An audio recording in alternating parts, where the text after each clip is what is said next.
看过海贼的都知道，海贼世界最强的恶魔果实，既不是承载解放之力的尼卡果实，也不是能吞噬万物的暗暗果实，而是那800年未出现的空间果实。它不仅能操控重力和引力，还能让你的身体融入虚空，甚至能凝固一切空间。而当你在神之谷展现真正实力时，就连洛克斯都露出了恐惧的神色。此时海元历1484年，新世界的碧海之上，商船船员的你穿越至此第3天，无天赋，无金手指，无恶魔果实，你只能靠打杂求生。正当你发愁时，脑海响起机械音，系统加载完成，新手礼包是否开启？你毫不犹豫选择打开，获得空间果实与100倍身体强化卡。在使用强化卡后，你身高暴涨至305厘米，骨骼肌肉重组，力量、速度、防御全面突破。更逆天的是细胞层面质变，断肢秒生，重要器官可快速复原，近乎不死之身，还能逆转衰老实现长生。很快你又吃下青田化渣的空间果实，解锁空间共鸣能力。正想试手时，商船突遭洛克斯海贼团袭击，海贼登船肆虐。你随手释放空间斥力，将为首海贼轰入海中，又以虚空化躲过密集子弹，再用空间禁锢定格全船海贼，弹指间以斥力冲击波将其尽数斩杀。此时系统发布现实任务，选择加入海军本部或洛克斯海贼团，奖励无上大快刀、黑龙与高阶剑豪剑术。你果断选择洛克斯，获赠黑刀与剑术传承。紧接着系统发布新任务，成为洛克斯干部，奖励高阶武装色霸气。于是你以空间引力将幸存的海贼头目设置面前，随后瞬移至海贼船甲板，逼问大本营位置。海贼头目捂着被掐出红痕的脖子，声音颤抖：“你到底是什么人？去我们的大本营想要做什么？我是不是给你脸给多了？再问就让你飞起来！”你眼神一冷，海贼头目吓得魂飞魄散，连滚带爬冲向船舵，全速驶向洛克斯海贼团大本营蜂巢岛。次日，海贼船抵达这座被称为海贼乐园的混乱岛屿，洛克斯旗帜让他们一路畅通。可刚靠岸，头目就趁你扫视全岛时跳船大喊：“他杀了我们几十人，别放过他！”话音未落，一道斥力后发先至将他弹飞300米，当场毙命。很快，附近的海贼们闻声围拢过来，你懒得纠缠，发动空间月步瞬移至中心全力区。你刚站稳，一道金色月牙斩波便射向面门，你抬手展开虚空屏障，金色斩波狠狠撞在空间屏障上，发出巨响，能量激荡四散，最终被硬生生偏转弹开，斜飞向高空，将远处天际的云层劈开巨大裂缝。金色斩击被弹开的巨大动静，瞬间吸引了蜂巢岛上更多海贼的注意，他们从四面八方围拢过来。如果我没猜错，小子，你不是我们的人吧？一道压迫感十足的声音缓缓响起，胆子不小，竟敢独自一人闯到这里来。伴随着脚步声，统治着整个新世界的霸主洛克斯蒂吉贝克在干部们簇拥下现身，在他身旁站着赤膊金发的爱德华、纽盖特，吃着点心的夏洛特、玲玲，还有手持双刀的金狮子史基。方才那道斩击显然出自他手，现在不是，但马上就是了。你的野心与底气让洛克斯大笑，没足够实力，今天别想活着离开。此时，一名队长级海贼藻丝跃众而出，自报家门：动物系鸟鸟果实精英形态，悬赏5亿，千万倍利，扬言要撕碎你。你吐槽一句，抬手发动空间引力，瞬间锁定藻丝，将其强行吸至身前。藻丝悍然用武装色覆盖鸟会刺来，而你却握拳轰出冲击波，直接震碎霸气防御，一拳砸烂其胸膛。藻丝倒飞砸出深坑，生死不知。观战的海贼们纷纷后退，避免被残余的冲击力波及。他们震惊地发现，藻丝队长竟然连3秒都没能撑住。咕啦啦啦，纽盖特分析道：先是利用类似引力的能力把藻丝那家伙强行吸过去，打乱他的飞行节奏和进攻姿态，再用更强的冲击波弹开，形成内外双重打击，不错的连招组合，相当有趣。史基叼着雪茄瞥了一眼深坑中不知死活的藻丝，语气带着几分不屑：这是谁的部下？这种水平也能当队长？连对方的一拳都扛不住，我们海贼团的标准什么时候这么低了？这话让一旁的干部王之脸色有些难看。藻丝正是他麾下的队长，不过他转念一想，若是能把这个拥有诡异能力的年轻人招入自己麾下，正好可以弥补队长空缺带来的实力损失。不好意思，没想到他这么不经打，你故作遗憾地摊手，叫他下辈子注意点就好了。刷刷刷，3道凌厉身影从3面袭来，竟是3位悬赏5-6亿倍利的队长级海贼联手突袭，是要扼杀这个嚣张新人。白胡子暴毙点评：光靠蛮力不够，需敏锐见闻色预判杀招。史基嗤笑道：他果实能力虽强，却毫无霸气根基，必吃大亏。可他们不知，你拥有空间感知，借空间细微波动预知全方向危险，搭配100倍强化的神经纤维，反应速度远超海上多数强者。3人中，枪手队长率先发难，数颗产武装色的超音速子弹射向要害，而你抬手发动虚空反弹，子弹原路倒射。枪手队长险险闪避，却被空间引力瞬间锁死，拽向你。枪手队长脸色骤变，急忙向同伴呼救。其余2名队长，一名手持巨斧的壮汉和一名瘦高剑豪，立刻一左一右从2个方向全力杀向你。你站在原地不动，心中默念空间禁锢，将2人定格半空。剑豪队长嘶吼：快将武装色霸气最大限度爆发出来！霸气克制果实。3人全力爆发霸气，竟真震碎了空间禁锢，却也将霸气耗空。你淡笑道：果然在这个世界，规则如此。再强大的果实能力，面对更强的霸气，也会遭到克制。霸气才是真正的王道。既然如此，就先解决一个。你骤然加重引力，一拳轰碎枪手队长胸膛，将其秒杀。剩余2人刚挣脱束缚，你再次发动空间禁锢将其定格，随即抬手轰出空间震荡，肉眼可见的震荡波撕裂空间，瞬间贯穿2人，骨骼内脏尽数震成齑粉，当场毙命。全场死一般的寂静，海贼们哗然震惊。3位队长联手竟被秒杀，你的诡异能力令人胆寒。众队长纷纷后退，无人再敢上前。洛克斯非但未怒，反而满眼欣赏。在他眼中，唯有强者才配追随。你的实力与野心，正是他颠覆世界政府所需的潜力。他询问你姓名，欣然准许其加入海贼团，你却直言：我想直接成为干部。洛克斯解释，干部需立大功，于是令你暂时担任队长，可去外围挑选船员与地盘。而核心干部王直迫不及待招揽你，愿将4名被你斩杀队长的财宝部下尽数归你，却被你轻蔑拒绝。我的手下如此不堪，你也配让我加入？你的一句话激怒王直，王直当众发难，怒吼着挥出武装色霸气大剑，欲给你教训。洛克斯与众干部皆未阻拦，想见识你的极限。你缓缓拔出无上大快刀黑龙，金狮子与白胡子皆惊叹此刀威势远超普通名刀。面对王直的劈斩，你将空间之力灌注刀刃，轰然对撞。当震耳轰鸣中，王直的大剑竟被震出一道清晰裂痕。轰然一声巨响，王直整个人向后倒飞，重重砸落地面。他踉跄着撑起身，浑身上下尽是尘土，狼狈不堪。王直面目扭曲，心中怒火翻腾，满是屈辱。他身为洛克斯海贼团的干部，竟被一个刚上船的新人伤到这般地步，简直是平生未有的耻辱。杰哈哈哈哈！洛天这小子果然是个怪物啊，连王直都吃瘪了。有意思，干部之中唯有金狮子史基毫不遮掩地放声大笑，其他干部也忍不住别过脸去，低笑出声，只是不如史基那般嚣张。嘲笑声刺进耳中，王直眼中几乎喷出火来，死死盯住站在对面的你，不知死活的小鬼，今天非要让你见识见识什么叫真正的实力。他一把将手中大剑掷向旁边，双腿沉下，筋肉绷紧。他引以为傲的从不是剑术，而是体术。眼看王直就要扑杀而出，够了！一直在旁观战的洛克斯忽然抬手，朝王直的方向轻轻一压，一股无形却沉重如山的威压骤然降临。王直闷哼一声，刚刚蓄起的气势瞬间溃散，扑通一声单膝跪地，膝下地面应声碎裂，向下现出浅坑。眼见这一幕的你暗自心惊，这是何等强大的霸王色霸气！洛天现在已是船上的一员，没必要生死相搏，这一战到此为止。洛克斯面无表情地说完，收回了霸气，压力骤消。王直咬牙站起，眼中杀意未退，却只能狠狠瞪向你，不敢再动。连白胡子与金狮子都要给船长面子，他又岂敢违逆？洛克斯的实力深不见底，若真触怒了他，该死的小鬼！王直一怒之下怒了一下，即使再不敢，在洛克斯面前，他也只能忍。洛克斯此时转向你，语气平静：“你真的想直接成为干部？当然好，有胆魄。我向来欣赏有野心也有实力的人，天才本就该有特权。”洛克斯眼中掠过一丝锐光，今日我便破例一次，新人洛天自此刻起正式成为洛克斯海贼团的干部。话音落下，全场骤然一静。船长，这是否太过仓促？一直沉默的约翰忍不住开口，眼中满是愕然。王直身为当事人不便多言，约翰却无这般顾虑。他们这些干部哪个不是历经无数厮杀，攒下赫赫战功才得以晋升？这洛天才上船不到1日，竟要一步登天。约翰说的不错，他没有半点贡献，直接升为干部恐怕难以服众。一旁的营府也沉声附和。白胡子纽盖特与金狮子史基倒是神色如常，并未表态，但几位仅次于干部之位的老船员却已面色难看。他们觊觎干部之位已久，如今却被一个新人凭空夺取，即便认可你的实力，也难以接受。洛克斯海贼团自创立以来，可从无此先例。洛克斯目光扫过众人，语气平淡却不容置疑。洛天的天赋与实力，你们都已亲眼所见，贡献不过是时间问题，对他而言绝非难事。他稍作停顿，声音渐沉：“若有谁不服，可以来找我；若不敢找我。”他看向你，嘴角勾起一抹冷峻的弧度：“那就去找洛天。记住，在洛克斯海贼团，唯一的原则就是弱肉强食，成王败寇。丁，恭喜您完成了成为洛克斯海贼团干部任务，奖励已发放。恭喜您获得了高阶武装色霸气。”脑海中熟悉的机械音响起，刹那间一股能量在四肢百骸中流转，那是武装色霸气具象化的开端。你不动声色地体会着这份新获得的力量，但听完洛克斯的发言，你嘴角却不由得微微抽动了一下。好一只老奸巨猾的老狐狸！洛克斯这话看似公允，实则是把你架在火上烤。不过你对此并不怎么在意，阴谋算计在绝对的实力面前，往往显得苍白。你虽不惧任何人，眼下却也没打算立即招揽什么船员，经营什么地盘。出来这波澜壮阔的海贼世界，你更想好好游历一番，领略不同的风土人情，享受这无拘无束的自由滋味。至于组建属于自己的船队，称霸一方，将来有的是时间和机会。想到这儿，你面上没什么波澜，只平静地对洛克斯点了点头，算是接受了这个安排。另一边的干部约翰原本还想开口，但见洛克斯态度如此决断，终究是把到了嘴边的话硬生生咽了回去。此事已定。洛克斯扫视全场，那目光所及之处，喧嚣顿止。随即他扬声道，洪亮的声音传遍广场：“接下来宴会开始。为了新干部的加入，为了洛克斯海贼团的更强盛，意外收获你这样一位潜力以及战力都堪称怪物的新人，显然让他心情极佳。宴会永远是海贼世界庆祝与发泄的最佳方式。开宴会了！为了洛克斯海贼团，为了新干部，海贼们顿时爆发出震天的欢呼，转眼便忙碌起来，搬出成桶的烈酒，架起烧烤的全羊和海王类，点燃篝火，喧嚣与热浪瞬间席卷了整个中心区域。接着，在众多海贼或羡慕、或嫉妒、或畏惧、或好奇的复杂目光注视下，你被引至岛心那座最为宏伟城堡内。这里的宴会规格自然更高，美酒美食更加精致，能够入席的都是干部级别人物。喂，洛天，别站那儿了，来这儿坐，陪我喝几杯。你刚想找个边缘位置随意落座，就被一旁眼尖的金狮子史基一把拽了过去，按在自己旁边的座位上。史基似乎对他格外感兴趣，主动递过来一个巨大的木质酒杯，里面盛满了琥珀色的烈酒。几轮烈酒好饮下肚，气氛稍微热络了一些。史基按捺不住，抹了把嘴角的酒渍，咧嘴笑道：“哈哈哈，洛天小子，你现在也是干部了，准备什么时候组建自己的手下？”你灌下一口美酒，闻言抬眼，语气随意：“这个嘛，暂时没考虑，人多了管起来麻烦，规矩也多，我先自己逍遥快活一番，看看这新世界到底有多大。至于地盘和手下，以后再说，是吗？”史基眼睛一亮，觉得这新人脾气对自己胃口，也不绕弯子，直接发出邀请：“那不如先住到我船上来，反正你也没固定去处，你我都用剑，正好可以切磋交流，共修剑道。剑术这东西，闭门造车可不行，得有合适的对手。如今你已是洛克斯亲口承认的干部，地位上与他平起平坐，史基不便再明着拉他入伙，但打好关系，建立紧密的私人交情总没错。这样的怪物新人，即便不能成为同一条船上的同伴，也绝不能变成敌人。况且你的脾性，他也觉得对味。更关键的是，到了他们这个层次，单纯的实力增长已渐趋缓慢，若能两人相互砥砺，碰撞思想与技艺，或许真能让彼此的剑术打破瓶颈。更进一步，去你那赞助，你露出出思索的神色，没有立刻拒绝。他对史基的剑术也确实有些兴趣，尤其是对方将剑术与飘飘果实结合运用的方式，而他的空间果实也能运用空间符力，两者有异曲同工之妙。没错，我好歹也是这海贼团里公认的大剑豪。史基面带傲然，你我切磋，必能使剑术更上层楼。我的鹰石和枯木可是很久没遇到能让我兴奋的对手了。在整个洛克斯海贼团，若论纯粹剑术的造诣，除开深不可测的船长洛克斯，便属金狮子史基最强。他的飘飘果实能力是在成为顶尖剑豪后才偶然获得，更多时候是作为剑术的辅助和延伸，其根基与核心始终在剑之一道上。相比之下，白胡子纽盖特则走的是另一条路，他以拥有毁灭天地之威的阵阵果实能力为主攻手段，手中那柄无上大快刀从云切，很多时候更像是发动阵阵之力的媒介。其招式大开大合，虽威力无穷，但在纯粹的剑术精微变化上，与史基的路径不同。咕啦啦啦，史基，你这话是说谁不正经练剑？旁边好饮的白胡子闻言大笑，但也未直接反驳。确实，白胡子自知在纯粹剑术的技巧、速度和变化上，自己确实稍逊史基一筹。可若论整体实力、破坏范围以及对战局的掌控力，拥有毁灭性阵阵果实的他，仍自认比史基强上一线。两人走的道路不同，孰高孰低，难有定论。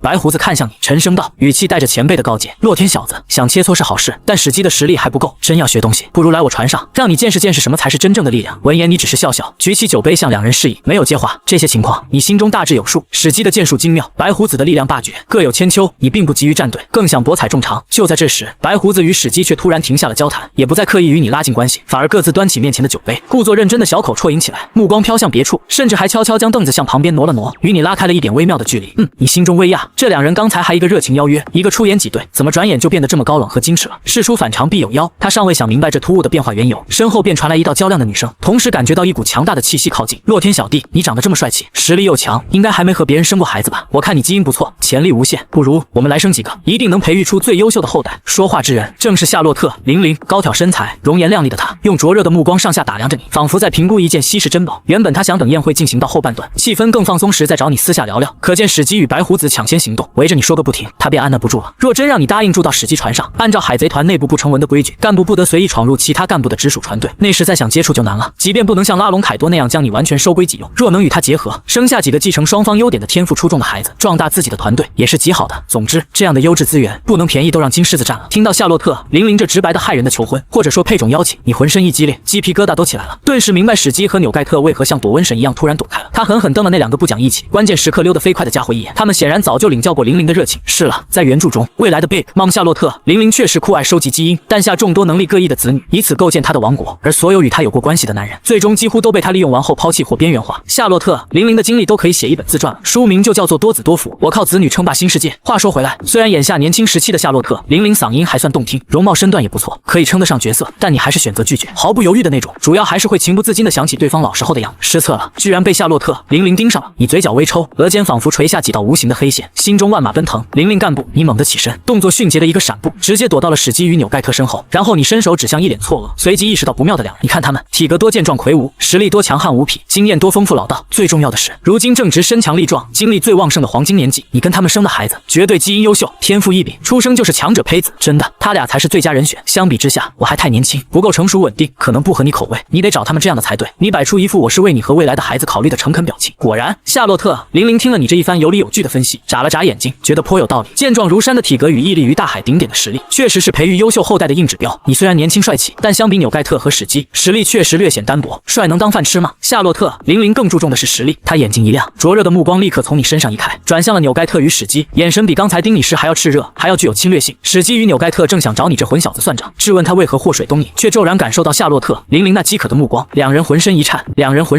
脸色刷的变了。当年被玲玲追求的可怕回忆瞬间涌上心头，他们几乎是不约而同的，噌的一声从座位上弹起，头也不敢回，瞬间爆发出惊人的速度，朝着城堡敞开的大门外冲去。史基、纽盖特，别跑呀！你们不觉得洛天说的很有道理吗？现在正是生育的黄金年龄，错过这几年，基因质量可就保证不了了。夏洛特、玲玲见状，连忙迈开步子追了出去，边跑边喊：“玲玲，你去找史基，他更有经验。”白胡子的声音从远处遥遥传来，毫不犹豫地把锅甩给史基：“放屁！纽盖特，你胡扯！玲玲，你看白胡子那身板，那肌肉，一个顶我2、3个，找他准没错。生出来的孩子肯定比你我都壮。”史基气急败坏的声音也不甘示弱地从另一个方向传来：“你们两个谁都别想逃，都给老娘回来生几个孩子再走！”很快，一场追逐战正在蜂巢岛上上演。你听着那渐渐远去的声音，不禁咽了口唾沫，心有余悸地擦了擦额头上并不存在的冷汗。另一边，正在喝酒的约翰、银府、王直等人虽然全程没怎么说话，但眼中都浮起浓浓的同情和一丝幸灾乐祸之色。哈哈哈，你小子可真有意思！史基和纽盖特好不容易前段时间才靠着出海劫掠，暂时摆脱了玲玲的纠缠，现在又被你一句话给葬送了，这下有热闹看了。银府拍着大腿哈哈大笑，他们当年也都毫不犹豫地想尽办法拒绝了夏洛特、玲玲的的邀请。纵然玲玲本身实力强大，容貌身材也堪称绝色，但这些野心勃勃的男人们对她并无男女之间的兴趣，他们只追逐实打实的财富、权力与力量。即便要找女人，也不会选择夏洛特、玲玲这样目的性极强、背后可能牵连复杂的类型。你深吸一口气，平复了一下心情，端起酒杯走向尹府，脸上露出一丝无奈的笑意，让尹府干部见笑了。我也没想到刚加入，还没坐稳就被玲玲干部以这种方式重点关注上了。尹府也举杯回应，理解理解，谁都经历过，你小子反应够快，够激烈，来喝一杯。他虽曾反对你直接成为干部，但对你的实力和机智却是多了几分认可。又饮下数杯烈酒，与尹府、约翰等人简单闲聊了片刻后，你估摸着时间差不多了，便起身告辞，离开了喧嚣的中央城堡大厅。他打算还是去找史基，关于赞助对方船上切磋剑术之事，他仍很感兴趣。方才还没来得及答应，便被夏洛特、玲玲打断。想来此时以史基和纽盖特的本事和速度，应当已经成功摆脱他了吧？或许正躲在哪个角落喝酒压惊。你一边思忖着，一边朝史基海贼船飞天舰队主舰通常停靠的港湾方向行去。城堡外的露天宴会场地比内里更加喧腾混乱，篝火熊熊，海贼们串桌狂饮，勾肩搭背的吹牛嬉闹，空气中弥漫着烤肉、酒气的混合味道。就在你离去后不久，一个干部看了看身旁几个已经醉倒、鼾声如雷的干部，眼神闪烁了一下。他佯装酒意上涌，要去方便，摇摇晃晃地站起身来，离开了热闹喧嚣的宴席中心。他七拐八绕，确认无人跟踪后，来到一处偏僻无人的背风海岸边。月光下，他再次警惕地四下张望，然后迅速躲至一块巨大的岩石后，接着便从怀里取出一只加密电话虫。他深吸一口气，然后动作熟练地拨通了某个号码。同一时间，海军本部马林范多元帅办公室内灯火通明，冈古空正与海军如今的黄金一代卡普、战国、泽法三人商议要事。近来新世界洛克斯海贼团的势力扩张愈发猖獗，几乎到了肆无忌惮的地步。战国用指挥棒点了点地图上几处被标红的海军基地，我们在新世界的巨1到巨5支部压力空前，补给线经常被袭击，基地守军士气低落。洛克斯海贼团的触角正在不断挤压我们的生存空间，许多原本处于观望态度的国家和势力也开始动摇。我们在新世界的存在几乎形同虚设。确实如战国所言，泽法神色凝重的点头。洛克斯海贼团不仅拥有洛克斯蒂吉贝克那个怪物，其麾下干部如爱德华、纽盖特、金狮子史基、夏洛特、玲玲等人，个个都拥有独当一面，甚至毁灭岛屿的恐怖实力。我们在高端战力上的质量和数量差距正在被他们逐渐拉开。更棘手的是新鲜血液的补充。此前据3支部传回绝密情报，洛克斯海贼团那个新招揽的叫凯多的怪物新人，血脉疑似鬼族，身体强度匪夷所思，他仅凭一己之力便能硬汉新世界支部3位中将的围攻。这种级别的怪物，他们还在不断吸纳。冈古空眉头紧锁，手指无意识地敲击着桌面。洛克斯海贼团的威胁就像一片不断膨胀的笼罩在新世界上空的乌云，压得海军本部喘不过气，寻找突破口，获取关键情报，制定有效的遏制乃至打击策略，已是迫在眉睫。布噜布噜布噜布噜。就在这时，办公桌一角，一只电话虫忽然急促地响了起来，打断了冈古空的沉重思绪。他看了一眼电话虫，又看了一眼在场的战国、卡普与泽法，对这几位绝对忠诚且身居要职的同僚，他无需隐瞒什么，于是他直接拿起了话筒。咔嗒，电话接通了，这里是蜂巢岛。电话虫中传出的声音压得极低，但蜂巢岛3个字却让战国、卡普、泽法3人神色骤然肃然。蜂巢岛，那个海军的噩梦之地，洛克斯海贼团固若金汤的大本营。空元帅，洛克斯海贼团就在今天又出现了一个怪物级的新人。你说的是那个前段时间传回情报，血脉疑似鬼族，能独占3名支部中将而不败的凯多吧？此事据3支部已有详细战报呈上，我已掌握。冈古空点了点头，他还以为卧底紧急联络是为了汇报凯多的最新动向，或洛克斯海贼团的大规模集结。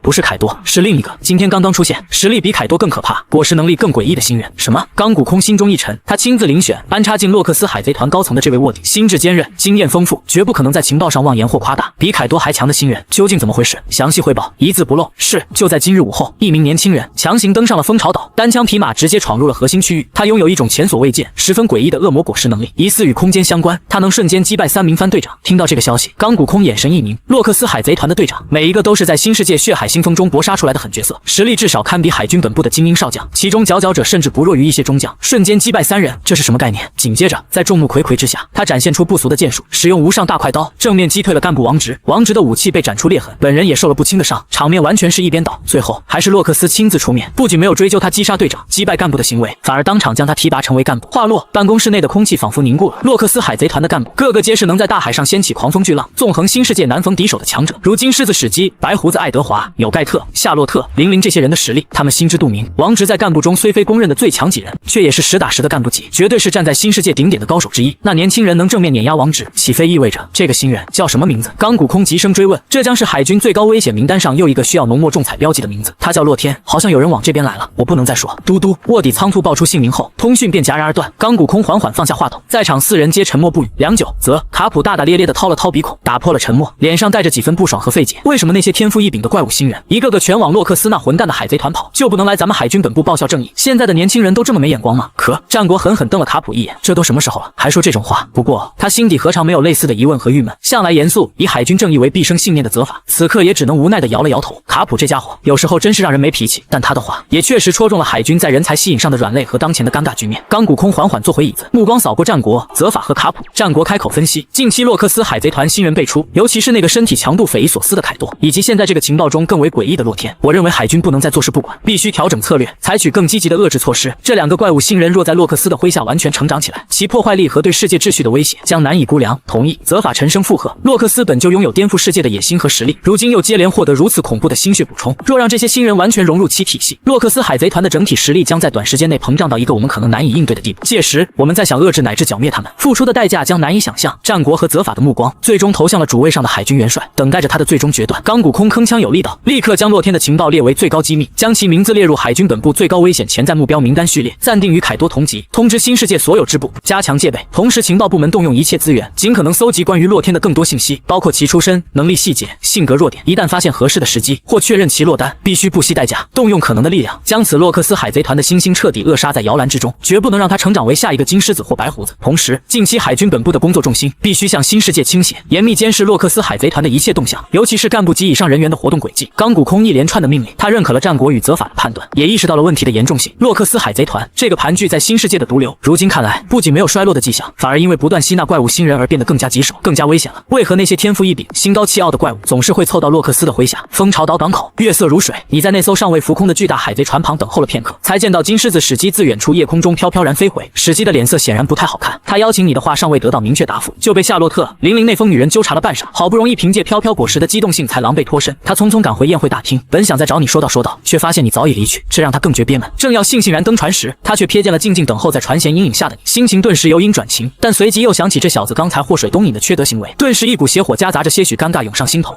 洛天小子，你还有脸来我这儿？刚才干的好事，是不是该给个说法？史基解除飘飘果实的能力，稳稳落在地面，大步流星走到你面前，你咧嘴一笑。他老远就瞧见史基飞来时那副气不顺的模样，十有八九是因为他将玲玲的注意力引过去的事，当然也可能有被玲玲追得狼狈的因素。哟，史基，你倒有脸说我？你非但没有心虚，反而眉毛一挑，反问道：刚才在宴会厅，夏洛特、玲玲靠近我背后的时候，你哪怕咳嗽一声，或者使个眼色提醒我一下也好啊。结果呢，前一秒还勾肩搭背，热情邀我上船切磋，后一刻玲玲一出现，你就跟纽盖特两个立马正襟危坐，目不斜视，装作跟我不熟。这变脸速度可以啊，史基，你的语气带着几分调侃，但眼神却清楚表明这事儿咱得说道，是你们不义在先，可别怪我不仁在后。史基闻言一愣，他被你这番直指核心的反问给噎住了。仔细回想，当时好像确实有那么点不地道，他顿时有些讪讪，那股兴师问罪的气势像被戳破的气球一样泄了下去。洛天，你听我解释，当时那情况，玲玲她……史基试图辩解两句，但看到你那似笑非笑的眼神，知道糊弄不过去，索性一摆手，语气软了下来。罢了，此事算我们各有过失，扯平了，谁也不许再提。他回想起当时自己确实存了看热闹和赶紧贴亲的心思，你似乎还瞪了他和白胡子一眼，这么一想，自己好像确实不怎么占理。话说史基，你后来消失那么久才回来，该不会真被夏洛特、玲玲给……你玩味笑了笑。我靠，洛天小子，你可别胡说八道。史基瞬间会意，脸色刷的一下黑如锅底，他咬牙切齿的辩解，你觉得可能吗？老子可是金狮子史基，总之绝无可能，老子是费了九牛二虎之力才甩掉他的，你这混蛋别造谣，哈哈哈，开个玩笑罢了。看把你急的。你见史基反应如此激烈，不由大笑起来，觉得颇为有趣。不过玩笑适可而止，再说下去，史基真要挂不住脸，说不定就恼羞成怒了。你在此等我，是决定接受我之前的邀请了。话题回归正事，史基目光依旧紧锁你，带着一丝期待。你点了点头，平静道：我暂时没有立刻组建自己船队的打算。既然你诚意邀请，我便在你这里叨扰一段时日。也正如你所言，在剑术上，我们可以互相切磋印证，这对彼此都有益处。对你而言，尽快提升自身实力才是根本。除了系统可能带来的奖励，自身坚持不懈的修行和对能力的深入开发同样不可或缺。答应史基，既能在海贼团内结交一位实力顶尖的强者，又能达成自己修炼变强的目的，何乐而不为？哈哈哈！好，洛天小子，够爽快。史基闻言，顿时放声大笑，他用力拍着你的肩膀，信誓旦旦地说道：放心，在我这世界最强剑豪的亲自指点下，你的剑术必定会突飞猛进，一日千里。你嘴角微不可察地抽动了一下，世界最强剑豪，自封的吧？问过雷利了吗？问过罗杰了吗？行了，史基，天色不早了，先上船吧，具体细节明天再聊。你懒得在这种口舌之争上多费唇舌，这家伙给点阳光就灿烂，脸皮厚度着实可以。1个月后，新世界某片偏僻海域，一座植被茂密的无人荒岛上空，静静悬浮着2艘巨大的海贼船，一艘属于金狮子史基，另一艘则属于纽盖特。显然这2位干部是约好一同前来。此时白胡子以及他船上几位早期的番队长正饶有兴致地立于船舷边，俯瞰着下方荒岛上的战斗。吭轰隆，荒岛上兵刃激烈交击，不断炸响，扩散的冲击波将周围的岩石崩裂，巨木断折。你与史基正在岛上进行一场酣畅淋漓的激战，2人手中握着的皆是名刀，史基的大快刀鹰石与枯木，你的无上大快刀黑龙。自始至终，2人都默契的未曾动用各自的恶魔果实能力，这是一场摒弃了外力花巧，回归本源，最为纯粹的剑术对决。每一次刀锋碰撞，都炸开环形气浪，摧折草木，卷起沙石，斩击余波在林中纵横飞掠，核爆古木应声而断，坚硬巨岩被平滑切开，连气流都为之紊乱。激战从午后持续到日头西斜，整整2个时辰。沉。终于，随着最后一记响彻天际的娇鸣，风暴骤泄，烟尘散落，二人相对而立，默契收刀，各自寻处休整。你背靠幸存古树，补充水分，气息悠长，望着眼前这片被二人霍霍的满目疮痍的岛屿，他露出畅快的笑意。这一个月，洛克斯海贼团并无大规模行动，风平浪静，闲来无事的你便几乎每日与史基约战，借实战打磨剑术，将其化为战斗本能，并飞速积累与顶尖强者交手的经验。你的进步肉眼可见。最初几日，他虽剑术境界不低，却因缺乏生死搏杀的经验，常在应变与节奏上被老辣的史基压制，需动用果实能力方能周旋。然而随着切磋持续，你那经百倍强化的学习与适应能力开始恐怖展现。他对剑招、时机、气势的把握飞速攀升。如今在不动用果实能力，仅比拼剑术的前提下，他已经能与史基战得旗鼓相当，甚至偶有精妙反击，令史基亦需慎重对待。至于那空间果实能力，你同样未松懈，每夜他都会深入修炼，尝试开发新应用或精进已有招式。唯一稍感遗憾的是，这一个月以来系统未曾发布过一次任务，也就没有获得新的奖励。但他也明白，一直依靠系统奖励提升实力是不可行的，稳扎稳打修炼才是正道。洛天小子，你这修炼狂魔还要打吗？史基灌了口酒，望向气息沉稳的你，眼中震撼与欣慰交织。你这进步速度简直骇人。说实话，你实力提升之快，连他这等见惯风浪的老牌强者都暗自心惊。他们这些立于顶点之人，谁不是历经尸山血海，用时间与鲜血浇筑出实力与经验？可你来到洛克斯海贼团仅仅一个月，尤其是这些时日的切磋，其积累的实战经验与对力量的掌控，已超越了团里多数靠资历上位的干部。这家伙简直是为战斗而生的怪物。更可怕的是，他还如此年轻，潜力深不见底。史基，你我剑术如今已在伯仲之间。你收刀入鞘，望向天边渐沉的残阳，语气平静。在这般纯以剑术切磋，短期内恐难有寸进了。哈哈哈！洛天小子，说什么大话？金狮子史基放声大笑，尽管心中对你的进步之速暗感震惊，但嘴上却绝不肯服软。你现在不过摸到些皮毛，离本大爷真正的境界还差得远呢。要他亲口承认与一个新人平手，那比杀了他还难受。